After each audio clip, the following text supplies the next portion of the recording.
What's going on, y'all? Welcome back to another episode. I'm SwipaCam, and welcome to my channel. Now, if you haven't subscribed, hit the subscribe button, hit the logo. We are building this community up. We are on the way to 6,000 subscribers, and it's just been a little bit over 4 months, y'all. We keeping it moving. Y'all, 10,000K, we going to Serbia. I'm looking at tickets to Belgrade. We going video blog, the whole thing. Let's keep it moving, y'all. So look, check me out. I just got done watching the Denver Nuggets playing against the New York Knicks on May 5th, 2021, Cinco de Mayo. And boy, oh boy, did Nikola Jokic show his whole self. That boy showed out tonight. Did you see that? Did you watch that first quarter?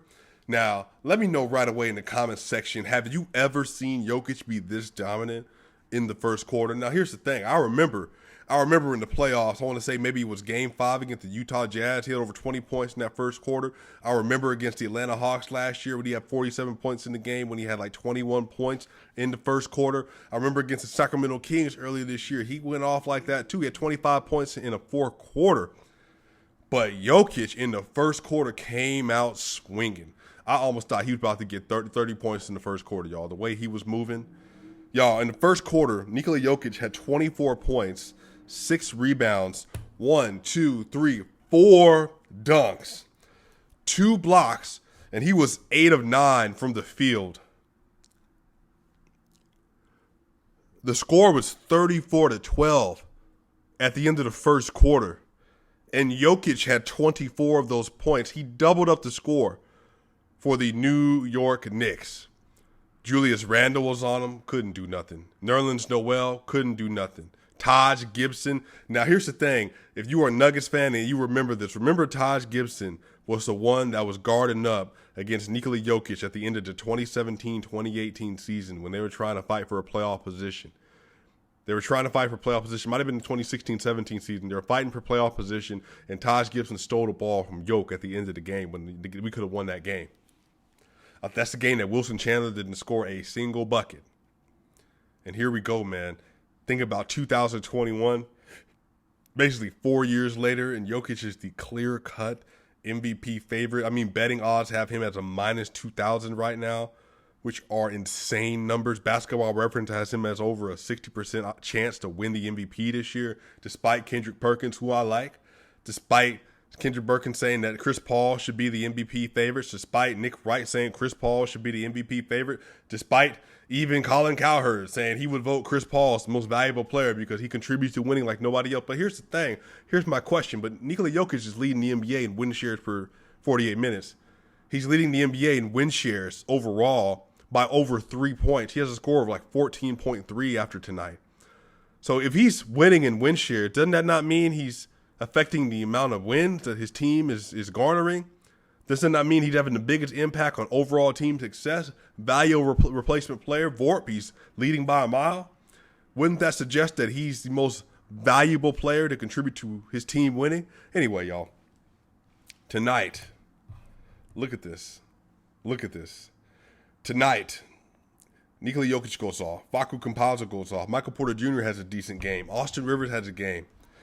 Tonight, Nikola Jokic in 29 minutes had 32 points, 12 rebounds, and 6 assists, 10 of 16 from the field, light work, 0 of 2 from the three-point line. That's all right. 12 of 15 from the free throw line, and they had to foul him. They had no choice but to foul him. Had no choice. With 2 blocks, 2 steals, and he was only a plus 15 on the night. Crazy. Again, man, if you haven't already seen the Ringer article with Kevin O'Connor, go check it out.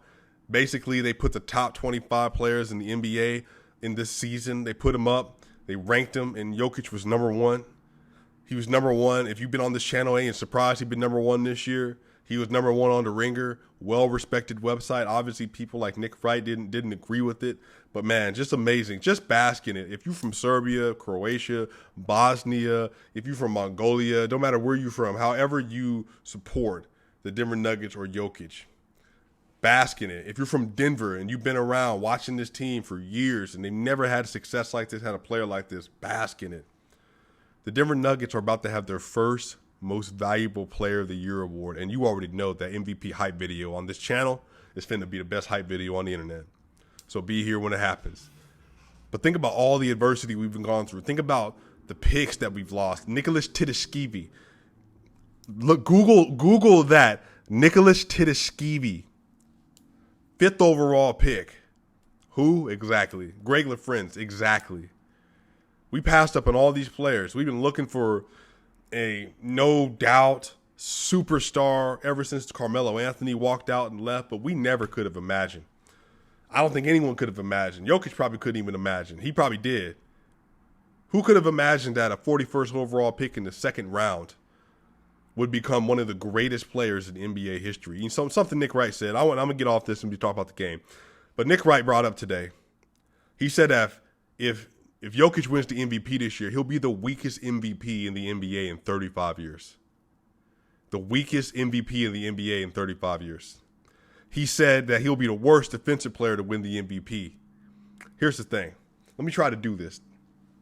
So since 1980s, let's go through it. So we got Larry Bird, we got Magic Johnson, we got Kareem, you got Michael Jordan, and then you sub it up through there. You got Hakeem Olajuwon, you got David Robinson, you got Kobe Bryant, Shaquille O'Neal, you got, let me see, Dirk Nowitzki, and then let's see, Karl Malone was in there somewhere. So then you move on from that. Then you get to Steve Nash era. And then you get to Derrick Rose. You get to LeBron James, Kevin Durant, Steph Curry, Giannis Antetokounmpo, James Harden. All elite legendary names. He basically said out of that group, Jokic doesn't belong in the pantheon of greats. He doesn't have that kind of talent. And that was so strange that he said he doesn't belong in the pantheons of great in his mind. So therefore, 30 years from now, looking at the MVP award from Jokic, they're going to be like, man, why would you put him there? He's just not one of those players. And I find it fascinating. How do you believe that? How do you think that? I think, what is it, all-time, box plus minus? Is he a top 6 all-time? I mean, I don't think he qualifies yet because of the amount of minutes he's played, because he's still young in his career. But he'd be number 6 right now, all-time. 6 or 7. David Robinson, Anthony Davis, I want to say, LeBron James, Michael Jordan, who's it, Larry Bird, Magic Johnson, something like that, and Chris Paul. Like, what? He's not a pantheon great? The dude is doing things we've never seen. He's not the best passing big man since Arvydas Sabonis. He's not the best one since Bill Walton or Wilt Chamberlain. He's the best. He's the best passing big we've ever had. He's one of the best passers in NBA history. Bill Simmons said today on his podcast. By the way, go check out Bill Simmons' podcast that he had today. It was excellent. It was basically the first 40 minutes with nothing but Jokic and MPJ. It was exceptional. And Bill Simmons said he thinks he's one of the 3 or 4 best passers in NBA history.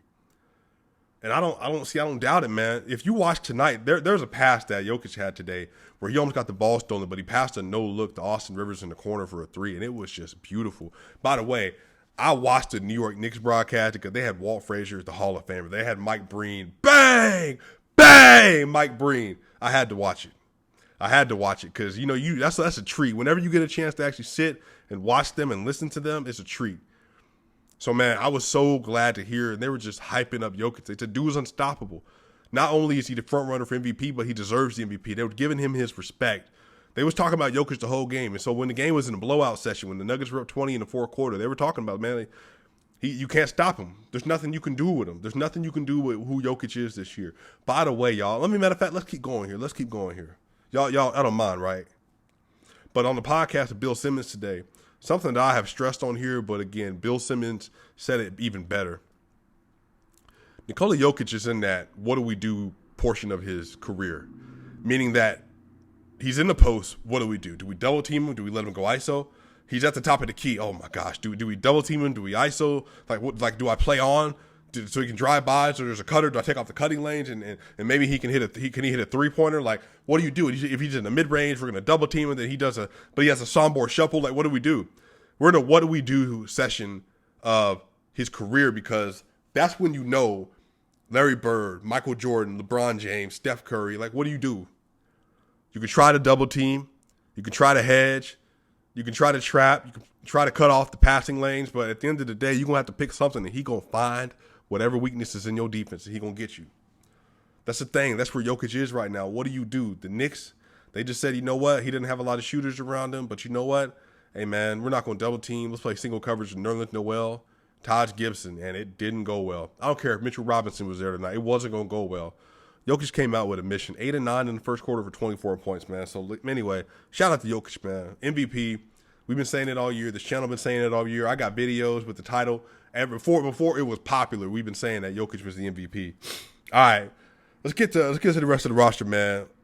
Michael Porter Jr. in 25 minutes had 17 points, 6 rebounds, 3 assists, 7 to 12 from the field, 3 of 6 from the three-point line. He was a plus 24. Team high plus 24.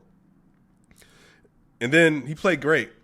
He didn't shoot the ball a ton. We didn't really need him to be overly aggressive tonight. He had some good passes tonight, but again, man, high efficiency, 7 to 12, 3 of 6. The dude is averaging like 50-50 and 85 or 90 ever since Jamal went down. By the way, since Jamal went down for this last time, they're 10-2. They're 10-2 since Jamal Murray tore his ACL. So Golden State and the Lakers game, that's it. The MVP is carrying Shaq Harrison. So he's without Jamal Murray, Monte Morris, Will Barton, and now PJ Dozier. The MVP is carrying Austin Rivers, who was on a different team a month ago. Shaq Harrison, who was a cast-off for the Utah Jazz. He's carrying, again, Facu's playing great, but he's not an all-star point guard. So he doesn't have an all-star on the team. He's carrying dudes that are all role players or up-and-coming like MPJ who are becoming stars. That's the MVP. Let's give the flowers to Facu Campazza.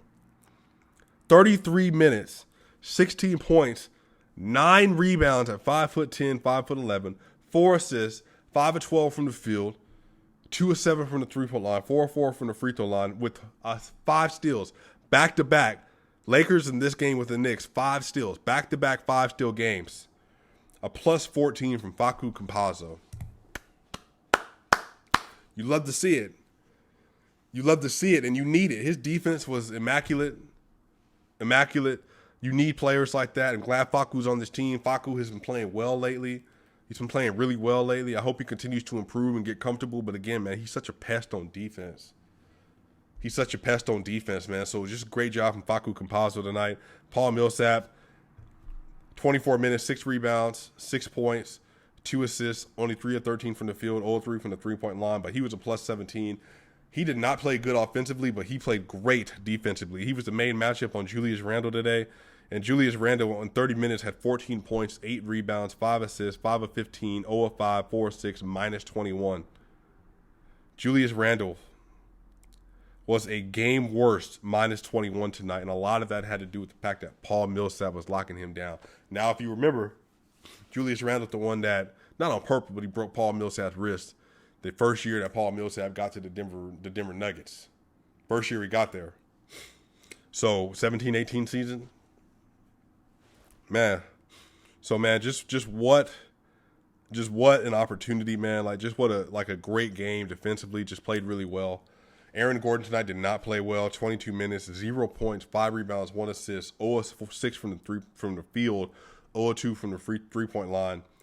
But he was a plus 8. He played really good defense, but his offensive production has to improve. And it's not because I don't think he's still figuring it out. He just isn't comfortable offensively. You can just tell he's just not. He's either forcing fadeaways or forcing three-pointers. It's just a lot. And I think having Jamal Murray, when it opened up the court, it gave him more opportunity so he could average 12, 14, 16 ED points a game.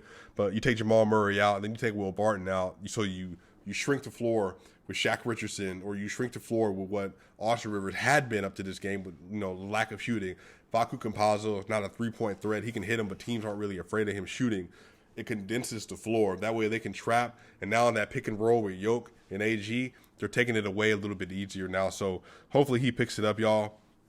Austin Rivers tonight was exceptional. 25 points, 3 rebounds, 2 assists, 7 of 13 from the field, 6 of 9 from the three-point line, 5 of 6 from the free throw line. He was a plus 13 with 3 steals. He's playing great perimeter defense, but he is also playing really good, really well on-ball defense. And great game. Austin Rivers needs that. That's a confidence booster. This is his former team, so I'm glad he played well, but this is the confidence booster for Austin Rivers. Shaq Harrison is maybe the pickup of the year for a GM. And I mean that like in just rummaging through the trash of the Utah Jazz. You find Shaq Richardson, say, hey, this is the Gary Harris replacement. Let's get him here for a veteran minimum. 7 points, 5 rebounds, 2 of 7, 1 of 3, 2 of 2, with a +8, with 2 steals, but just disruptive the entire game. I love having Shaq Harrison on this team. JaMychal Green, 2, 5, 3, 1 of 7, 0 of 3, +5. JaVale McGee, 18 minutes, 5 rebounds, 5 points, 9 rebounds, 1 of 4, 0 of 1, 3 of 4 from the free throw line with 2 blocks. Just amazing blocks from the +6. Bobo got in the game. Chanchar got in the game. Marcus Howard got in the game. So great game from the Denver Nuggets. That puts them, I believe, at 44-22 on the season. 44-22, and they got the Utah Jazz. They got the Utah Jazz on Friday, May the 7th. So right now, the Nuggets are sitting in the 3rd seed. They're tied with the Clippers at 44-22. So I like that. I like where they're headed right now. They're on schedule to play against the Lakers right now, but, Trailblazers, they might knock the Lakers down. The Lakers could take over the spot back in 5. So really it's going to be fluctuating. We're going to see what happened with the Nuggets and the Clippers. They're 3 games back from the Suns. The Suns lost tonight. So anyway, y'all, that's going to do it for this episode. Nikola Jokic tonight, just absolutely dominant, just great. Y'all, let me know what you think in the comment section. We're going to be back here on Friday when they play against the Utah Jazz, and hopefully we have another great historic performance from Nikola Jokic, y'all. Swipe a gang. I'll see y'all soon.